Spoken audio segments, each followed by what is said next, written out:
ತಾಯಿ ಹಾಗೂ ಪ್ರಿಯಕರನಿಂದಲೇ ಮಗಳ ಕೊಲೆ ಪ್ರಕರಣ. ಕರ್ತವ್ಯ ಲೋಪದಡಿ 3 ಪೊಲೀಸರನ್ನ ಸಸ್ಪೆಂಡ್ ಮಾಡಲಾಗಿದೆ.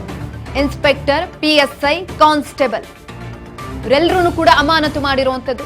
ಪೊಲೀಸ್ ಕಮಿಷನರ್ ಸೀಮಂತ್ ಕುಮಾರ್ ಸಿಂಗ್ ಈ ಕುರಿತಾಗಿ ಹೇಳಿಕೆಯನ್ನ ಕೊಟ್ಟಿದ್ದಾರೆ.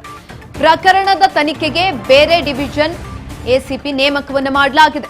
3 ಪೊಲೀಸ್ ಸಿಬ್ಬಂದಿ ಸಸ್ಪೆಂಡ್ ಮಾಡಿ ಆದೇಶವನ್ನ ಹೊರಡಿಸಲಾಗಿರುವಂತದ್ದು. ಈ ಒಂದು ಸಂದರ್ಭದಲ್ಲಿ ತಾಯಿ ಹಾಗೂ ಪ್ರಿಯಕರನಿಂದಲೇ ಮಗಳ ಕೊಲೆ ಪ್ರಕರಣಕ್ಕೆ ಸಂಬಂಧಪಟ್ಟಂತೆ ಇದೀಗ ಸೀಮಂತ್ ಕುಮಾರ್ ಸಿಂಗ್ ಹೇಳಿಕೆಯನ್ನ ಕೊಟ್ಟಿದ್ದಾರೆ. ಕರ್ತವ್ಯ ಲೋಪದಡಿ 3 ಪೊಲೀಸರನ್ನ ಸಸ್ಪೆಂಡ್ ಮಾಡಲಾಗಿದೆಯಂತೆ. ಇನ್ಸ್ಪೆಕ್ಟರ್, ಪಿಎಸ್ಐ, ಕಾನ್ಸ್ಟೇಬಲ್ ಮೂವರನ್ನು ಕೂಡ ಅಮಾನತು ಮಾಡಿ ಆದೇಶವನ್ನ ಹೊರಡಿಸಿರುವಂತದ್ದು. ಪೊಲೀಸ್ ಕಮಿಷನರ್ ಸೀಮಂತ್ ಕುಮಾರ್ ಸಿಂಗ್ ಈ ಕುರಿತಾಗಿ ನಿರ್ಧಾರವನ್ನ ತೆಗೆದುಕೊಂಡಿದ್ದಾರೆ. ಪ್ರಕರಣದ ತನಿಖೆಗೆ ಬೇರೆ ಡಿವಿಷನ್ ಎಸಿಪಿನ ನೇಮಕ ಮಾಡಿರುವಂತದ್ದು. ಪ್ರಕರಣದ ತನಿಖೆಯನ್ನ ಮಾಡಬೇಕು ಅಂತ. ಕಾನ್ಸ್ಟೇಬಲ್ ಹಾಲೇಶ್ ನಾಯಕ್ ನನ್ನ ಅಮಾನತು ಮಾಡಲಾಗಿದೆ. ಒಟ್ಟು 3 ಜನನನ್ನ ಇದೀಗ ಅಮಾನತು ಮಾಡಿ ಆದೇಶವನ್ನ ಹೊರಡಿಸಿರುವಂತದ್ದು. ಕರ್ತವ್ಯ ಲೋಪದಡಿ 3 ಪೊಲೀಸರನ್ನ ಸಸ್ಪೆಂಡ್ ಮಾಡಲಾಗಿದೆ. 3ರನ್ನು ಕೂಡ ಸಸ್ಪೆಂಡ್ ಮಾಡಿದ್ದೀವಿ ಅಂತ ಇದೀಗ ಸೀಮಂತ್ ಕುಮಾರ್ ಸಿಂಗ್ ಅವರು ಹೇಳಿಕೆಯನ್ನ ಕೊಟ್ಟಿದ್ದಾರೆ. ಒಂದು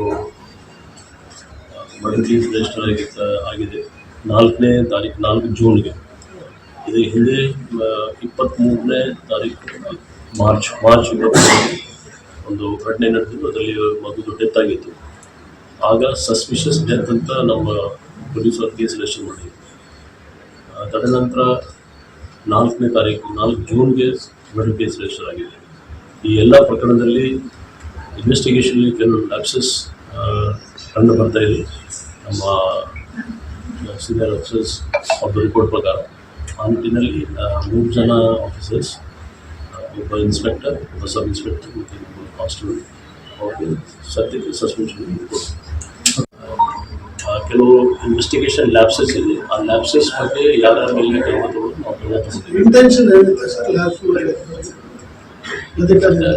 ರಿಪೋರ್ಟಲ್ಲಿ ಇಂಟೆನ್ಷನ್ ರಿಪೋರ್ಟ್ ಬಂದಿದೆ. ರಿಪೋರ್ಟ್ ಪ್ರಕಾರ ನಾವು ಕ್ರಮ ತಗೊಂಡಿದ್ದೀವಿ.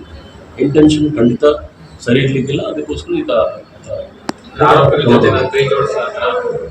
ನೋಡ್ಬೇಕು. ಈಗ ಐಒ ಚೇಂಜ್ ಆಗಿದೆ. ಐಒ ನಾವು ACP ಲೆವೆಲ್ ಆಫೀಸರ್ಗೆ ತನಿಖೆ ಕೊಟ್ಟಿದ್ದೀವಿ.